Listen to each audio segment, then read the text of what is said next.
Healthy people don't need a doctor. Sick people do.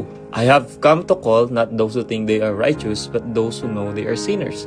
Maraming tao ang nag-aakalang kailangan muna nilang ayusin ng kanilang sarili bago sila lumapit sa Diyos. Na dapat sila maging karapat-dapat muna bago humingi ng tawad o bago maglingkod. Pero ayon sa Bible, hindi yun katotohanan. Hindi hinihintay ng Diyos na maging malinis tayo bago tayo lumapit.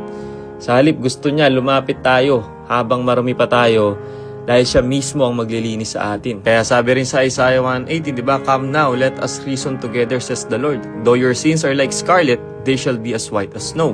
Hindi sinabi ng Diyos dyan na linisin mo muna sarili mo bago ka lumapit sa akin. Sabi niya dyan, lumapit ka muna at ako ang magpapaputi sa'yo. Ibig sabihin ng paglilinis, hindi yan bunga ng sariling pagsisikap natin.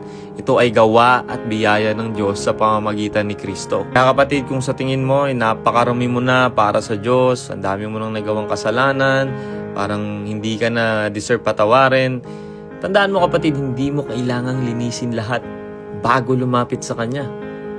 Kasi sabi niya, ang mismong paglapit mo sa Diyos ay simula ng tunay na paglilinis. Sabi sa 1 John 1:9, di ba? If we confess our sins, He is faithful and just to forgive us our sins and to cleanse us from all unrighteousness. Kaya kapatid, huwag ka maniwala sa sinasabi ng kalaban.